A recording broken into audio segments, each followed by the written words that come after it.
We're coming off of a year of the biggest protests Brazil's ever seen, some of the most aggressive. We've got corruption, financial waste. All of the soccer hooligans are coming to descend on Brazil as well. We've got a pissed off population. It seems like a very, very large powder keg. Yeah.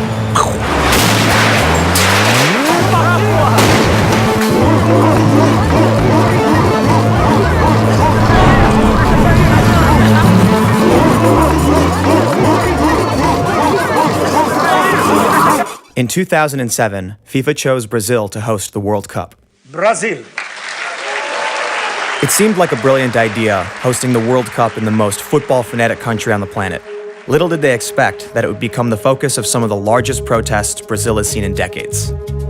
This mass civil uprising began in June of 2013, and it surprised even the most jaded Brazilians. Hundreds of thousands of people paralyzed cities across the country over a 20-cent increase in bus fares.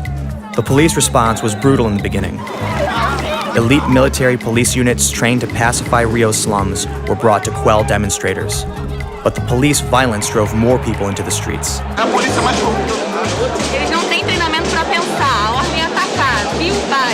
For the first time anyone can recall, the people began to lose their fear of the police. The protests have been remarkable for another reason. The public outrage bridged wide class differences in Brazil. Rio's college-educated kids are fighting side by side with hardened protesters from the favela, who've borne the brunt of Brazil's brutal police force. Thanks to the World Cup, they now have a common enemy, FIFA, the world governing body of football and the unbridled capitalism that it represents. In exchange for hosting the World Cup, FIFA demanded upgrades to Brazil's infrastructure and internal security that has ballooned into the most expensive in football history, some $15 billion. The government insists all of this spending is worth it. Nós temos exército, marinha, aeronáutica, a nossa polícia militar, a polícia civil, a polícia federal, mais de 20 mil homens agregados para dar toda a segurança e conforto para aqueles que virão à Copa do Mundo. But the past year has shown that the population is fed up. Copa porra nenhuma, fuck you FIFA! This outrage can only be contained through a massive mobilization of troops. 170,000 military and police are being deployed to secure the games. New laws have granted the military and police special powers to arrest demonstrators. In a country emerging from decades of military dictatorship, FIFA and the World Cup have given the police and armed forces a new reason to flex their muscles. Team Brazil may do its magic during the World Cup, but this is not about football anymore.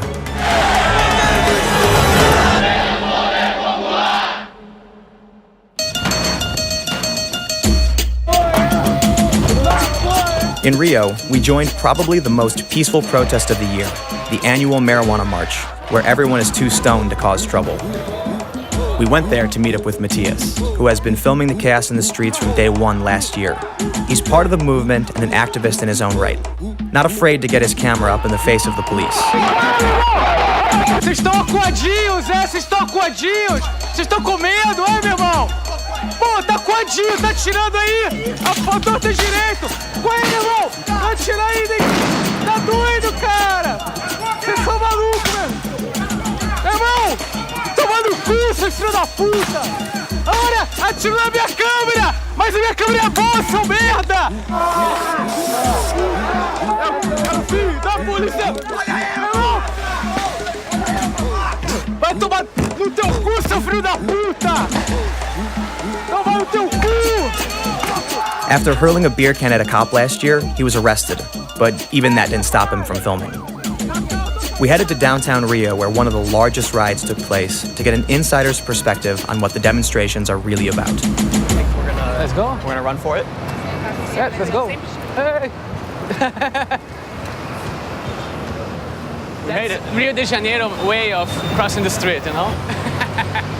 Well, we began with the bus fares. The mayors were re-elected, and as soon they assumed office, they raised bus fares, both in Rio and São Paulo, you know? And that got people really pissed off. It's like they've been tricked, you know? Like, so... It sounds like politics, man. It's not about only 20 cents. It's about everything. It's about how quality of life It sucks in Rio and in São Paulo, in the big cities. And the big events such as the World Cup and the Olympics have part of it because people are seeing like how many money is spent for the World Cup. You know, it's already the most expensive World Cup of history. And it's all for people who don't live here. It's all for the tourists. Exactly. And it's sad because the Brazilians are such fanatics to football, and it's just like they're missing the best of the party. They're hosting the party, but they can't be there. Yeah, it's fucked up. Matias is taking us to where one of the largest protests in Rio's history took place last year.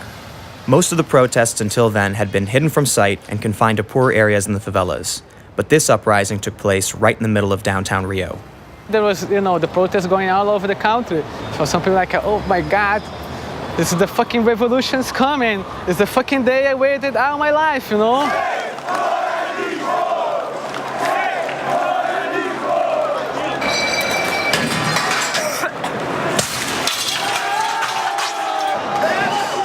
People tortured the car down there. I got finally the chance to, first time I seen a car burning, and they don't explode like in the American movies. They don't explode? No, they just burn, and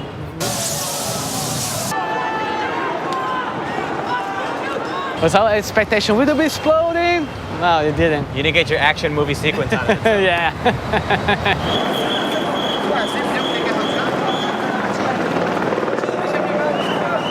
If the Brazilian team plays really bad, like in the 2006 World Cup, they sucked.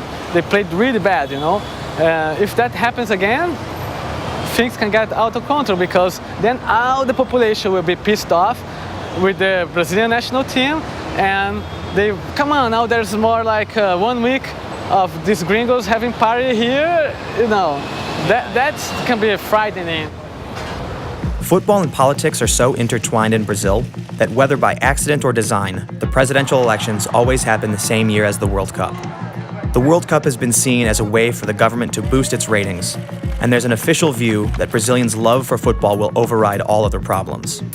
Eu não acredito em manifestações na época da Copa do Mundo. Acho que a Copa do Mundo vai estar protegida pela vontade das pessoas em apoiar um grande evento.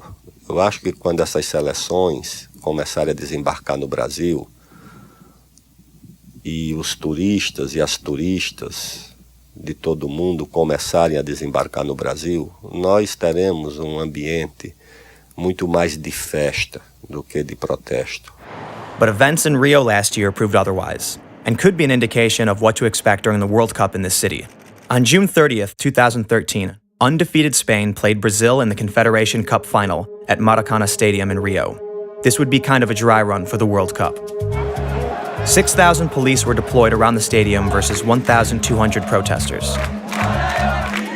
At 7 p.m. the match started, and with just a minute and a half into the game, Brazil got its first chance for an attack. Fred, number 9, made an astonishing goal while lying down. Outside the stadium, protesters played football with tear gas canisters. The police engaged Molotov cocktail-throwing protesters with rubber bullets, tear gas, and stun grenades. Fred, one of the best attackers in football, said that he'd done a lot of good things laying down, but never a goal. Outside, the riot became more dramatic as the game continued, reaching a violent climax as Brazil's Neymar fired a second goal with his left foot high above the goalkeeper.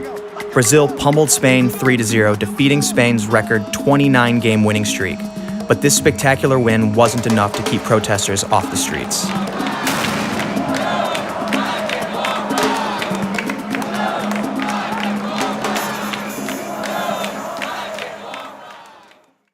Rio de Janeiro is famous for its sprawling favelas.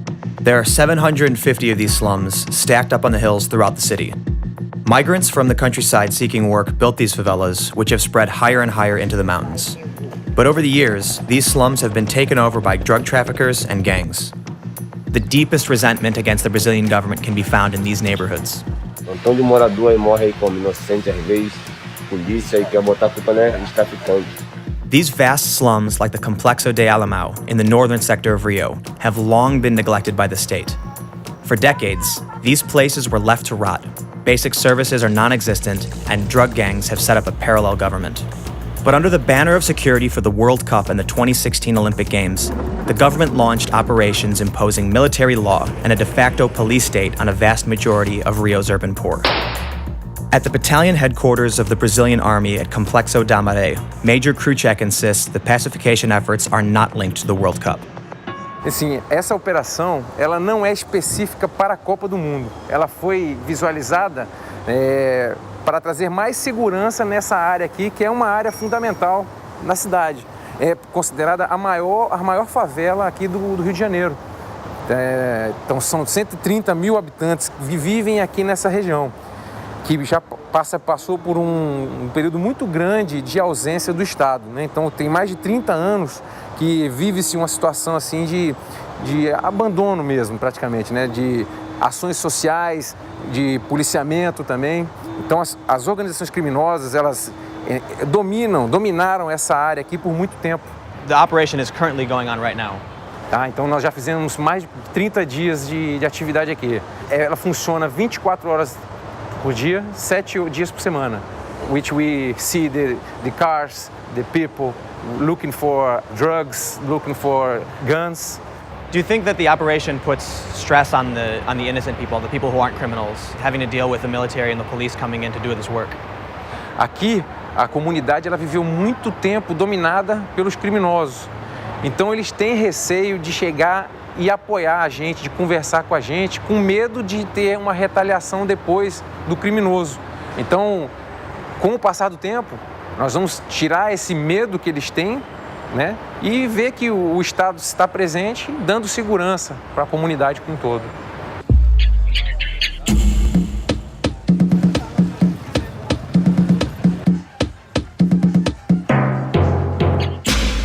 The pacification program resembles nothing less than a full-blown military operation. Rio's hotspots present some of the most challenging and dangerous terrain, and Brazilian elite units are some of the most highly trained in urban warfare.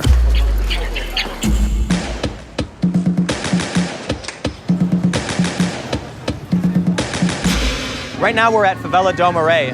It's a favela situated in between two very important roads in Rio.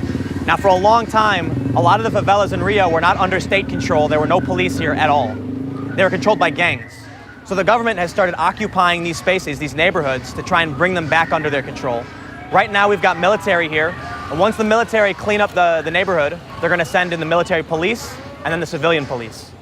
The civil police's elite squad, known as Core, will be among the first to respond to any trouble during the World Cup. Core spearheaded the pacification efforts of Complexo de Alemão, an operation famous in Brazil for being one of the deadliest. Vou mostrar você a nossa base. Aqui marcou, foi um marco essa operação, foi a retomada do Complexo do Alemão. A nossa equipe foi a primeira equipe a entrar naquele dia no complexo. Isso aqui, eu tô aqui. Bacana, esse dia foi. Walking around the police headquarters, it's apparent that the World Cup has been a windfall for the police and the private security business. Esse é um carro blindado nosso, tá em manutenção. Tô procurando marca de tiro nele. Mas... E aí, tudo bem? Tá sem nenhuma marca de tiro aí? Tá, sério mesmo? Tá sem nenhuma? Rapaz, eu tô mexendo na minha câmera, mas acho que não tem não. Pelo que o amigo falou ali. Ah. Esse carro Esse é o nosso carro blindado, que a gente costuma entrar nas comunidades aí. Aqui a gente consegue ver as marcas que quase penetram o veículo. Todos os calombos que ficam por fora, a gente abre isso aqui e encaixa o fuzil. Esse aqui é o mais novo, né? É o blindado mais novo. Aquele lá tá em manutenção.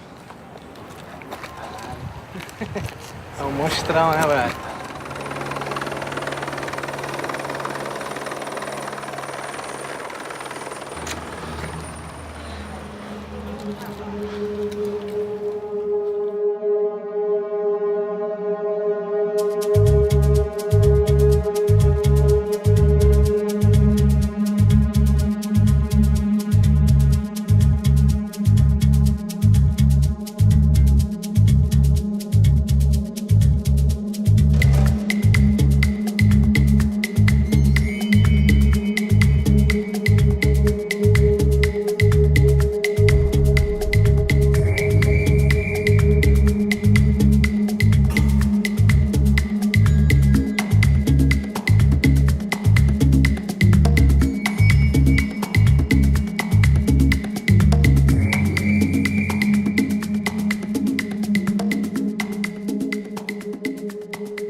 Então, essa é a nossa favela simulada.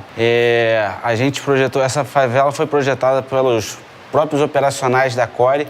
Então, a gente tem que se preocupar com a lateral, frente. Pode vir um ataque de cima sobre as lajes, onde eles costumam ficar muito. Às vezes, a gente está muito preocupado com o que a gente está procurando e a gente não percebe o que tem aqui. Então, a gente teve o cuidado de botar essa parte aqui para... Olha a dificuldade que você encontra, por exemplo, aqui. Se tem alguém escondido ali ou escondido aqui. Algumas vezes a gente encontra ambientes, são assim, bem estreitos. Então, a gente reproduziu todo esse tipo de ambiente que a gente podia encontrar numa... Você consegue ver aqui? Às vezes a gente vinha entrando por aqui, por esses caminhos, e eles pegavam a gente de cima. Todo o perigo que a gente detectou nas favelas, a gente trouxe para cá. Do you ever have to jump down? This is easy. Yeah? Yeah.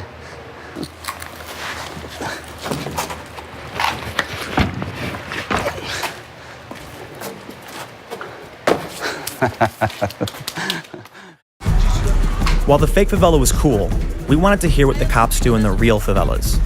Rio's elite police units are notoriously trigger-happy. Every year, officers kill about 1,300 people. A vast majority of them are poor and black inhabitants of the favelas. Thousands have also been disappeared.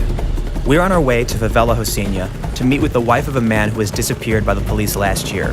His name was Amarildo, and his story has resonated with many of the protesters in Brazil. His mysterious disappearance at the hands of the police call up memories of Brazil's military dictatorship past. Can you tell me what kind of person Amarildo was like? Amarildo era pessoa boa na comunidade, nascido e criado, todo mundo conhecia ele. Até hoje as pessoas chegam em cima de mim e falam, Beth, nada do Amarildo, eu falei nada. A polícia matou e sumiu com restos mortais, sumiram com o corpo. O traficante mata e mostra o corpo. O policial mata e some. Então, eu acho que o Estado botou extermínio nas comunidades, porque a ditadura acabou, para os ricos, para os pobres continua. Eu não vi ele levando meu marido. Eu não vi ele levando, porque eu estava dentro de casa. Cheguei aqui na segunda sede da UPP, meu marido não estava lá de fora, ela estava dentro da UPP, veio o gol bolinha, parou em frente ao UPP, meu marido já saiu com uma gemada para trás. Aí eu parei de polícia e falei assim, vocês trouxeram meu marido por quê? Ele falou assim, não, ele falou assim, você pode ir para casa. Aí o major veio e falou para mim e a família, liberei meu marido, que ele tem nada contra a justiça. Aí veio para casa, cadê o marido? Eu quero isso já um mês, a marido sem aparecer. Aí foi como, isso aí já foi para redes sociais, para o mundo inteiro.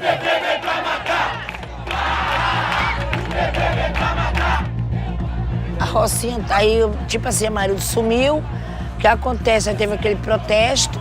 O mundo todo, a Rocinha inteira compartilhou comigo. Amarildo's case drew even more people into the streets to join the protests as it fueled the fire of an already volatile population. Brazilians have had enough of the brutal police tactics, and they refuse to be controlled again by a military police state.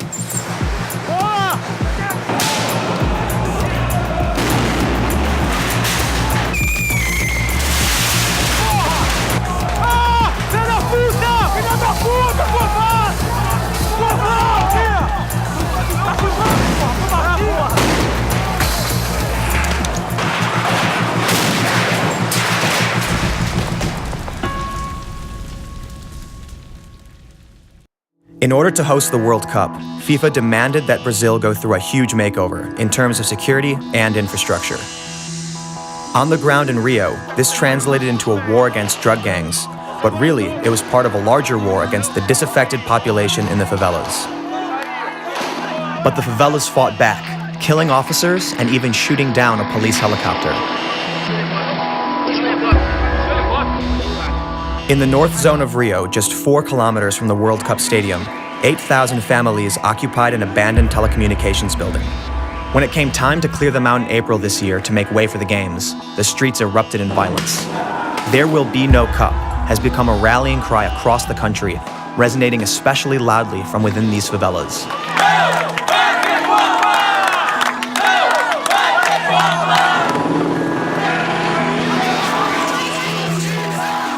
And each summary execution at the hands of the police has stoked more hatred towards the government and its grand plans for the rich.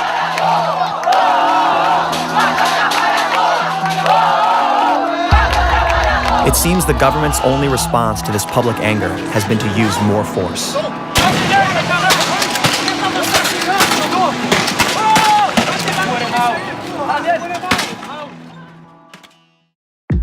We went to a hillside slum called Favela Rocinha, one of the largest in Rio, to see how things have changed since the police gained control 2.5 years ago. Pacified in November of 2011, Favela Rocinha is now under 24-hour police surveillance. Eu me chamo Weelf, eu sou rapper, cria da favela da Rocinha, maior da América Latina. Estamos aqui na entrada da Rua 2. Estou aqui para mostrar para vocês comunidade pacífica, como a gente vive e os reflexos desse projeto do Estado em monitorar e fazer esse campo de concentração, manter a gente sempre monitorado pela polícia.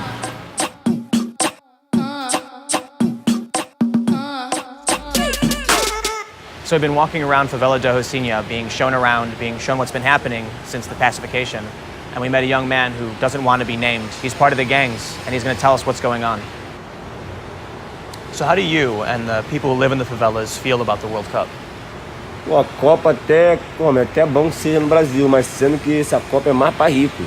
Porque, pô, pobre não tem condições de ver um jogo. Então, pra você ver que o povo não tá nem tão animado, que você não vê desenho na parede, não vê aquelas bandeirinhas como era antigamente, tudo enfeitado. Quer botar a Copa, o Brasil é um país da sede. Mas, e as pessoas que estão aí passando fome? Isso daí, esse relato eu não vejo, os hospitais. Um dia a mulher, como passou na televisão, grávida, teve filho na rua, o PP que mesmo foi socorrer, no meio do chão. Uma coisa que, pô, não pode isso acontecer. O Brasil não pode, como um país desse grande, como diz que fazer a Copa, não pode deixar umas coisas dessas acontecer. Instead of investing in basic infrastructure like plumbing and hospitals, it seems like the only money the government is spending in the favelas is on cameras to monitor the poor and make sure they don't break the law. So how do you guys feel with cameras being put up everywhere? Cara, aqui as pessoas têm uma opinião mais ou menos dividida. Tem pessoas que não ligam, estão nem aí. Tem pessoas que sentem sua privacidade bem invadida. Quando é em benefício dos policiais da UPP, pode ser que sirva para alguma coisa. Agora, se o morador precisar de uma prova, de uma covardia, como já tomei dura em frente à câmera, assim, se eu quisesse essas imagens para provar que os polícias fizeram mal a mim, eles não dariam, entendeu? Um exemplo, essa aqui, as pessoas muitos não gostam de ser monitorado por câmera. Essa aqui, por exemplo, tá quebrada. Olha lá. We wondered who was actually watching all these cameras. So we went with Matthias to find out what was behind all this Big Brother style monitoring. We are going to the CICC with the Central Command Center for Rio. Is where they have all the cameras, they monitor everything. And they have all the agencies there, the military police, the civil police, the federal police. I hope to get impressed, but at the same time, I hope not to get impressed, because if I get impressed, that means they're really watching us, and that's not cool. I can't understand what this bitch is talking. What the fuck do you want me to go? I hate this fucking GPS, man. Driving around Rio with Matthias is always an adventure. If we're not getting lost, we're running out of fuel, or both. Yeah, fuck. Are we running out of fuel? Yeah. I just hope we don't get out of fuel in the parking lot of that shit. Next door to a circus school, the Command and Control Center is a brand new real-time intelligence and surveillance facility built for the World Cup. It cost the government almost $50 million to complete and is the central hub for all surveillance throughout the city. Few of Rio's residents know this facility even exists. It's so new that getting to its parking lot means an axle-braking drive over the sidewalk. Ok, beleza. É assim mesmo? So what just happened, Gutierrez? They asked us To drive over the sidewalk to get into the parking lot. You're not supposed to do that shit, right? But okay, they're the government, so... Okay. I hope mom's car didn't get hurt. The Command and Control Center is part of an ambitious plan to harness the power of big data and is headed by officials from the military police. Our first stop, the server room. É o coração do centro. Todos os servidores, equipamentos estão instalados aqui. Memória de armazenamento, nós temos 98 terabytes, isso eu sei, e estamos colocando mais 130 terabytes na outra sala que o governo federal está disponibilizando. The Command and Control Center was built up to deal with the World Cup and the 2016 Olympics, but it's also provided the government a powerful new tool to watch over the most troublesome favelas, which surround the World Cup stadium. Essas câmeras que tem nas UPPs também estão linkadas?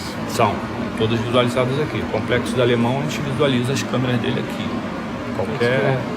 As câmeras de segurança chegam aqui. Se um turista que veio para a Copa do Mundo, ele ligar um telefone emergencial, os dados da solicitação dele são transferidos para os policiais ou para os nossos representantes de cada instituição para despachar o recurso necessário para o atendimento. Tá?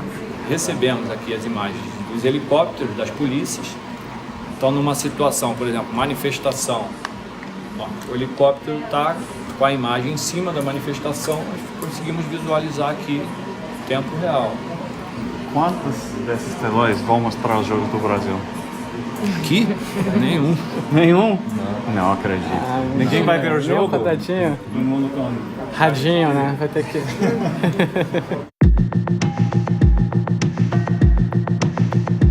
The center is part of a larger plan to keep tabs on protests.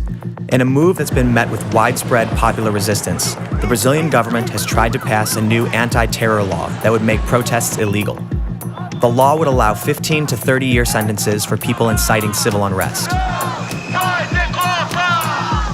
Like many Latin American countries, Brazil has no anti-terror legislation because such laws were heavily abused during the military dictatorship, which ended less than 20 years ago. Brazilians refuse to let the military regain control of the country. More and more citizens are now taking their anger into the streets.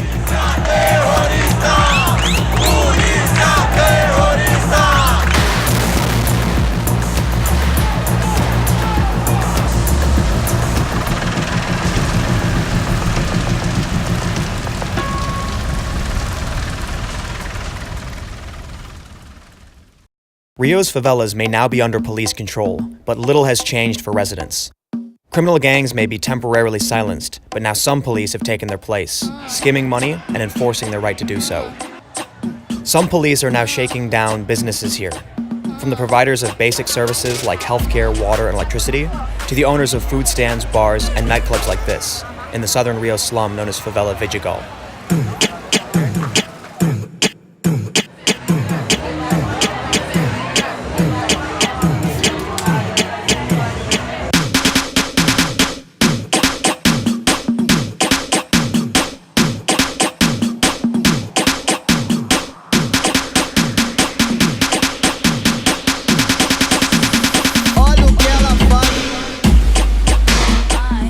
We're in the south side of Rio, which is a bit wealthier.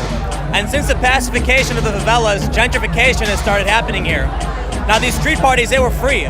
So the poor people would always come and party, and the rich people were welcome because they'd buy drugs. But now that you gotta pay to come into these clubs, the wealthy people are here, but the poor people have been left out.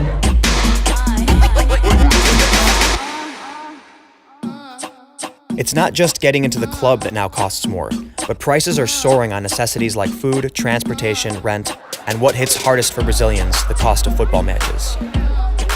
We went to see how this plays out in Rio's newly refurbished Maracana Stadium. The match was between two of Rio's oldest teams, Flamengo and Fluminense.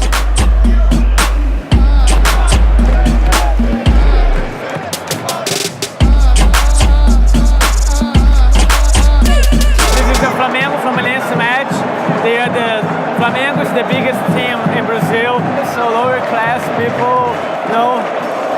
while Fluminense, the other team, is totally upper class. After the Fluminense made the second goal, they started chanting silence in the favela, silence in the favela. They're telling that people shut up. You've got the rich people actually saying shut up poor people. Yeah. That's amazing. Yeah. Do you think any of these people are going to make it to the World Cup, or do you think it'll be too expensive? Probably going to be expensive. The tickets are like $500 up, you know? Yeah. Not only can most not afford to attend the games, but Brazilian vendors can't even profit from all of the money that's coming in from tourists. To accommodate FIFA's requests, Brazil overturned a decade-long ban on beer sales inside stadiums, while at the same time banning beer sales within a 2-kilometer radius from where the games are being held, further shutting out working-class Brazilians who make their living selling beer outside the matches. All the government propaganda about the World Cup was, you're going to bring lots of money and jobs to the country, but as it approach, we are seeing that's quite different. They do this all their fucking lives, you know, selling beer outside here. And when there's going to be the hugest games here, they won't be allowed. They will be like 2 kilometers for there, probably selling beer for the protesters. Eu tenho amigo meu que ele é dono, é comerciante de bar de frente pro Maracanã. O cara investiu dinheiro na Copa e agora o cara tomou um prejuízo aí, ó, de mais de R$1.000. E não pode vender cerveja na Copa? Por que não? Copa porra nenhuma, fuck you FIFA! Fuck you, FIFA. That's what they're saying here, in this sprawling encampment in Sao Paulo, not far from one of the gleaming new World Cup stadiums. So right now, we're at the People's Cup camp. It's a huge camp of over 4,000 families that are here protesting, and we're going to be showed around by an organizer, Edmilson. He's going to take us into the camp. América tá aqui. E hoje esse estádio está reedificando isso aqui, ó, né? O pessoal tentando ter sua casa, lutando com os atos, né? Falando que nosso... Well, we stopped here in the middle of the camp. We've got a fire going, so we're going to ask the locals here what they think about the World Cup. Copa do Mundo, aí aluguel aumenta, a dificuldade vem, educação zero, né? Porque tudo que eles estão gastando milhões nesses estádios, eles poderiam dar uma moradia, uma educação. Porque se você for para outro país, para lá, a Copa sim, já está pronto para turismo, mas o nosso Brasil não está para ter uma sede de uma Copa do jeito que está acontecendo. But the government is determined to show Brazil is ready and able to host the games and will use any necessary force to make sure things go according to plan. Então hoje nós temos aqui um treinamento de controle de distúrbios civis que foi ofertado pelo FBI, a Polícia de Chicago e a Polícia de Los Angeles. O pessoal que vai atuar nos grandes eventos do Rio de Janeiro. This exercise shows how they would remove a single protester, but there will most likely be tens of thousands, with teachers, security guards, bus drivers, trash collectors, and even police themselves, threatening to strike and shut down Brazil's cities during the tournament. Dança, Dilma, dança até o chão, que na Copa da FIFA vai ter manifestação. Dança, Dilma, dança até o chão, que na Copa da FIFA vai ter manifestação. A FIFA vai cair! A FIFA vai cair, vai cair, vai cair. A FIFA vai cair, vai cair, vai cair. A FIFA vai cair. Da Copa, da Copa, da Copa eu abro mão. Eu quero mais dinheiro pra saúde e educação. The competition to host the World Cup is often as hard-fought as the tournament itself. That's because the chosen host gets a chance to show off to the world what it's capable of. The Brazilian government has seized the opportunity to show that it's arrived as a top global economic power. But it's not just the government that gets a chance to tell its story. The people do too, including those who don't typically get a voice at home, let alone abroad. O que a gente espera para a Copa é que a população volte às ruas e que não só com a cara tapada, independente de estar com máscara ou não, usando a tática ou não. A gente não é um grupo, a gente é manifestante, é militante e a gente só está reivindicando direitos básicos da população. And now that the games have started, they're going to make sure they're heard loud and clear.